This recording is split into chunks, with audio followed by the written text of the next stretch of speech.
नमस्कार दोस्तों, स्वागत है आप सभी का अपने YouTube channel the legal lens SKM में। मैं सचिन मौर्य आज बताने वाला हूं हिंदू विवाह विच्छेद के बारे में अंडर हिंदू मैरिज एक्ट 1955। आज हम बताएंगे विवाह विच्छेद कैसे होता है, इसकी प्रक्रिया क्या है, किन आधारों पर विवाह विच्छेद किया जा सकता है। तो सबसे पहले बता दें कि विवाह विच्छेद होता क्या है। जब पति पत्नी अपने वैधानिक विवाह को समाप्त कर लेते हैं, एक दूसरे से अलग हो जाते हैं कानूनी रूप से, तो उसको हम विवाह विच्छेद कहते हैं। तो विवाह विच्छेद के लिए सेक्शन 13 हिंदू मैरिज एक्ट प्रावधान करती है। ये सेक्शन सिर्फ ग्राउंड बताती है कि किन आधारों पर पति पत्नी विवाह विच्छेद कर सकते हैं। ये दोनों के लिए उपलब्ध होते हैं। पति अगर पीड़ित है तो पति तलाक की अर्जी लगा सकता है, पत्नी पीड़ित है तो पत्नी विवाह की अर्जी याचिका की डाइवोर्स की अर्जी लगा सकती है।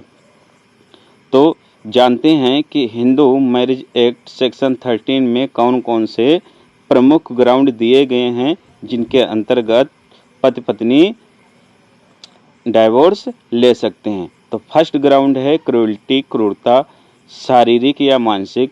यदि पति पत्नी अपने जीवन काल में वैवाहिक जीवन के दौरान एक दूसरे के प्रति क्रूरता दिखाते हैं या एक पार्टी क्रूरता दिखाती है, तो इस आधार पर दूसरे पार्टी को ये हक मिलता है कि वो उससे तलाक ले सकता है।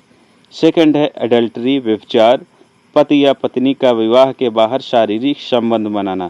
यानी यदि पति पत्नी वैधानिक जीवन व्यतीत कर रहे हैं, शादीशुदा जीवन व्यतीत कर रहे हैं, इसके अलावा चाहे पति हो या पत्नी हो अन्य किसी व्यक्ति के साथ संबंध बनाती है, तो इसको हम एडल्टरी कहते हैं।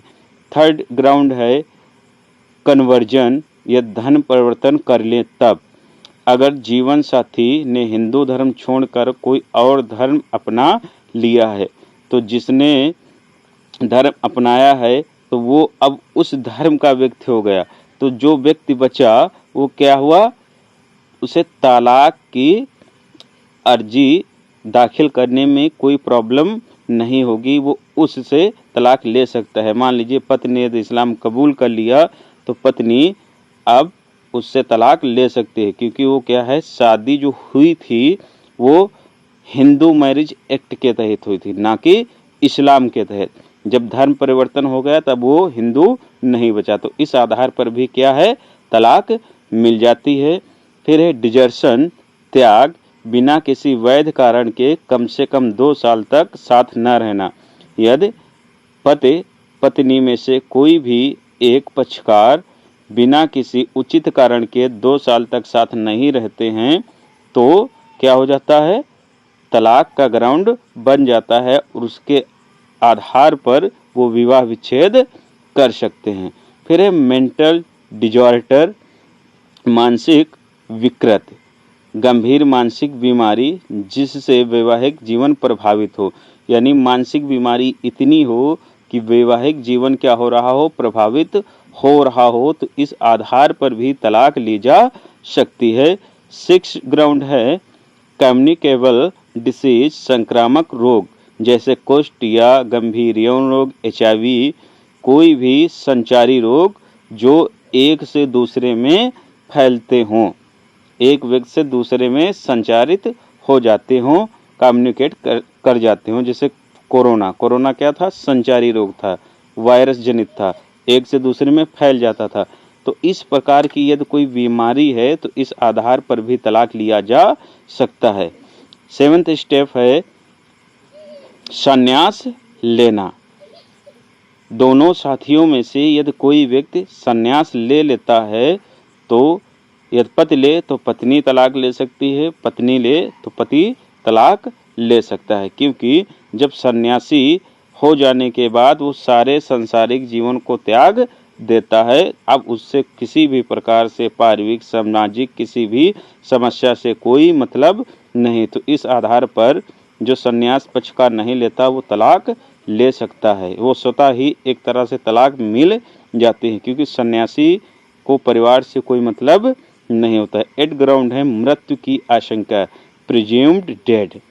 अगर 7 साल तक जीवन साथी लापता है और कोई सूचना नहीं है, किसी के द्वारा नहीं सुना गया है, चाहे पति है तो पति के रिश्तेदारों के द्वारा, पत्नी है तो पत्नी के रिश्तेदारों के द्वारा, किसी को यह सूचना नहीं कि वो व्यक्ति अब जिंदा है, तो इस आधार पर भी तलाक मिल जाती है, विवाह विच्छेद हो जाता है। ये क्या है, एक तरह की अवधारणा है कि हाँ अब वो मर चुका होगा। ये एविडेंस से लेकर आई गई है अवधारणा, क्योंकि एविडेंस एक्ट इसका प्रावधान करती है, क्योंकि 7 साल बहुत होते हैं। फिर है आपसी सहमत से तलाक, section 13B Hindu marriage act. यदि दोनों पति पत्नी सहमत हों कि ये एक साथ नहीं रह सकते तो वो आपसी सहमत से तलाक ले सकते हैं। इसके लिए निम्नलिखित आवश्यकताएं होती है। कम से कम 1 साल का विवाह हुआ हो, 6 महीने का कूलिंग ऑफ पीरियड टाइम दिया जाता है, कभी कभी माफ़ भी कर दिया जाता है जब समस्या क्या होती, गंभीर होती, यानी दोनों पति पत्नी बिल्कुल नहीं रह सकते, ऐसी स्थिति आ गई है, ये तलाक ना दिया जाए तो किसी न किसी की जान का जोखिम है, तो वहाँ पर कूलिंग ऑफ पीरियड नहीं दिया जाता है। कूलिंग ऑफ पीरियड होता है एक दूसरे से अलग रहकर समझना, यानी हो सकता है कोई मिस्टेक हुई हो तो 6 महीने के लिए ऐसा टाइम कोर्ट के द्वारा निर्धारित किया जाता है कि तब तक आप दोनों लोग अलग रहो, हो सकता है एक साथ रहने के लिए फिर तुम लोग सहमत हो जाओ। या 6 महीने तक वो सहमत नहीं होते एक साथ रहने के लिए, तब फिर कोर्ट विवाह विच्छेद की डिक्री पारित कर देता है। फिर जान लेते हैं महिलाओं के विशेष अधिकार, सेक्शन 13(2). पत्नी के पास कुछ विशेष अधिकार भी हैं, जैसे अगर पति ने दूसरी शादी कर ली हो। यदि पति दूसरी शादी कर लेता है तो पत्नी तलाक ले सकती है। यदि तलाक नहीं लेती है तो दूसरी शादी क्या होगी, शून्य होगी, दूसरी जो पत्नी आएगी उसे कोई भी अधिकार नहीं मिलेगा। फिर अगर नाबालिग उम्र में विवाह हुआ हो, यदि पत्नी का क्या हुआ, नाबालिग माइनर से किसी से शादी हुई हो, वो एडल्ट नहीं था, उससे पहले क्या हो गई, शादी हो गई, तो इस आधार पर भी तलाक हो सकता है। पति ने रेप या क्रूरता की हो, यदि पति ने रेप या क्रूरता की है तब भी वो तलाक ले सकती है। रेप ये सब क्रूरता में ही शामिल होते हैं। फिर महत्वपूर्ण न्याय के निर्णयों की बात कर लेते हैं। नवीन कोहली वर्सेस नीलू कोहली, 2006 में सुप्रीम कोर्ट ने कहा कि मेंटल क्रूरल्टी भी तलाक का वैध आधार है। दूसरा केस है Shilpa Shailesh versus Varun Srinivasan, 2023। Constitutional bench ने कहा कि सुप्रीम कोर्ट खुद भी आपसी सहमत से तलाक दे सकता है, आर्टिकल 142 के तहत। तो दोस्तों निष्कर्ष ये निकलता है कि हिंदू मैरिज एक्ट 1955 का उद्देश्य विवाह को बचाना है, लेकिन अगर वैवाहिक संबंध पूरी तरह टूट चुके हों तो कानून तलाक की प्रक्रिया देता है, या तो दोष आधारित या आपसी सहमत से। यदि दोष आधारित है तो सेक्शन 13 लागू होगी, आपसी सहमत है, म्यूचुअल कंसेंट है तो सेक्शन 13B लागू होगी। और महत्वपूर्ण बात यह है, इन डाइवोर्स देने के पहले सेक्शन 9 के तहत उन्हें अलग अलग रखा जाता है, सेपरेशन उनका किया जाता है, ताकि वो दोबारा क्या हो सकें, हो सकता है कि एक साथ रहने के लिए सहमत हो जाएं। दोस्तों वीडियो अच्छा लगा हो तो नए हैं तो चैनल को सब्सक्राइब करें, वीडियो को लाइक करें और दोस्तों के साथ ज़्यादा से ज़्यादा शेयर करें। धन्यवाद दोस्तों।